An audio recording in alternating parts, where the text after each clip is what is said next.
बिस्मिल्लाहिर्रहमानिर्रहीम। Dear student, first year chemistry chapter 7 में आज हमने Hess's law of constant heat summation के बारे में पढ़ना है।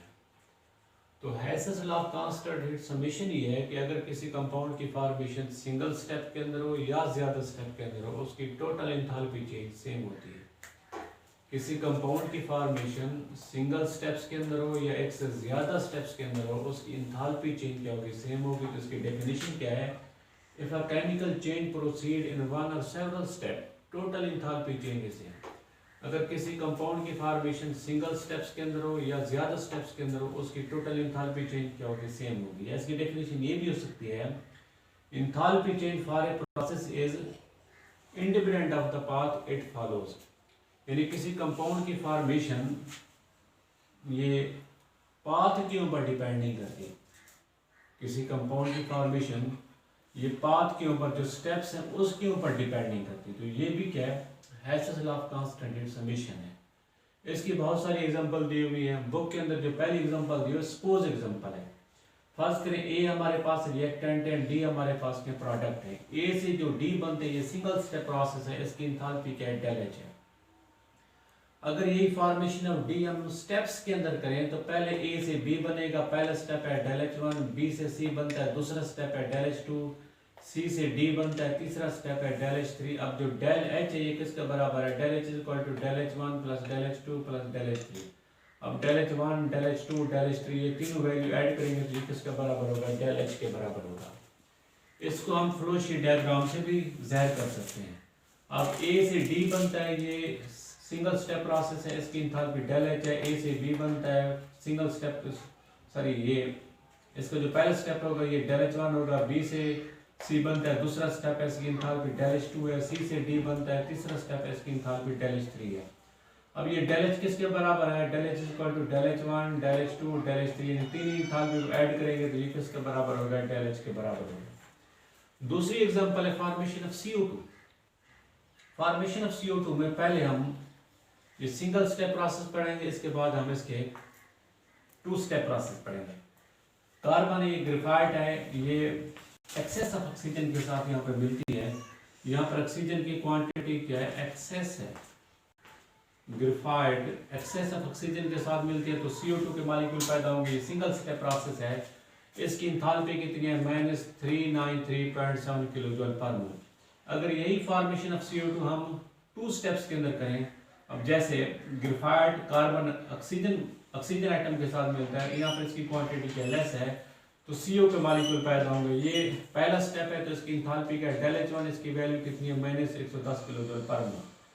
अब ये जो CO है ये दोबारा ऑक्सीजन आइटम के साथ मिलता है तो ये CO2 के मॉलिक्यूल पैदा होंगे। दूसरा स्टेप, इसकी एंथैल्पी डेल एच टू, इसकी वैल्यू कितनी है? -283.7 किलोजूल पर मोल। अब ये जो डेल एच है सिंगल स्टेप राशि है, टू स्टेप के बराबर होगा, del H one, del H two. अब del H is equal to del H one plus del H two. अब जो डेल एच की वैल्यू कितनी है? -393.7 किलोजूल पर मोल। डेल एच वन की वैल्यू कितनी है? -110 प्लस डेल एच टू की वैल्यू कितनी है? -283.7 किलोजूल पर मोल। अब इधर माइनस है, इधर प्लस है तो ये मल्टीप्लाई होंगे, आंसर माइनस में आएगा। तो ये हम क्या आ गया? -110 -283.7। इसको ऐड करेंगे तो ये किसके बराबर होगा? -393.7 किलोजूल पर मोल। अब यहाँ से हमने ये प्रूव किया है कि ये फॉर्मेशन ऑफ CO2 चाहे सिंगल स्टेप के अंदर हो या दो स्टेप्स के अंदर हो, इसकी एंथैल्पी क्या होगी? बराबर होगी। इसी को हम फ्लो शीट डायग्राम से भी जाहिर करते हैं।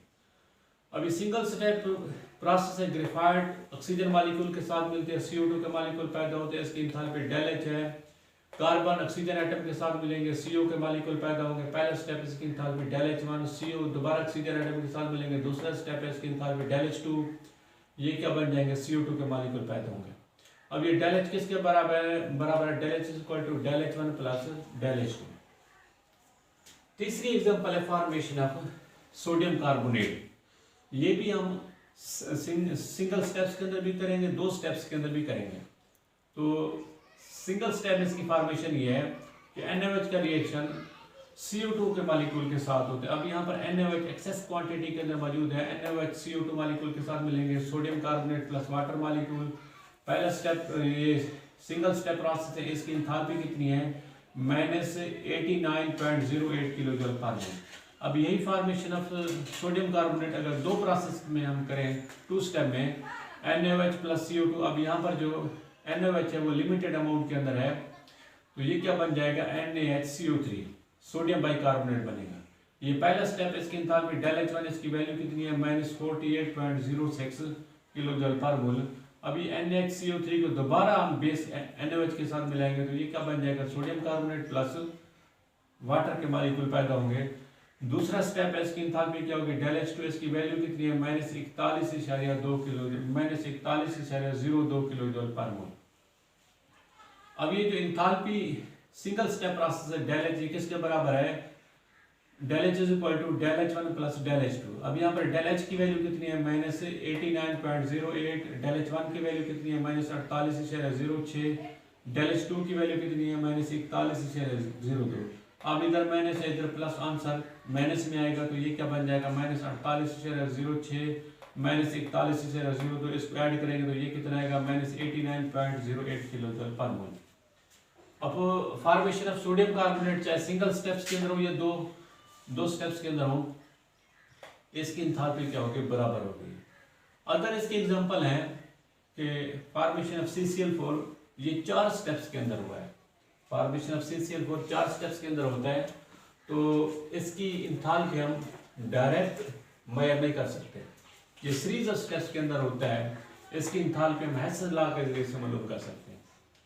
B2O3 है, Al2O3 है और रस्टिंग ऑफ आयरन है, ये जितनी भी रिएक्शन है, ये रिएक्शन सिंगल स्टेप प्रोसेस नहीं है, बल्कि ये सीरीज ऑफ रिएक्शन होते हैं, यानी एक से ज़्यादा स्टेप्स होते हैं। तो इसकी एंथैल्पी हम हेसेस लॉ के जरिए से मालूम करेंगे।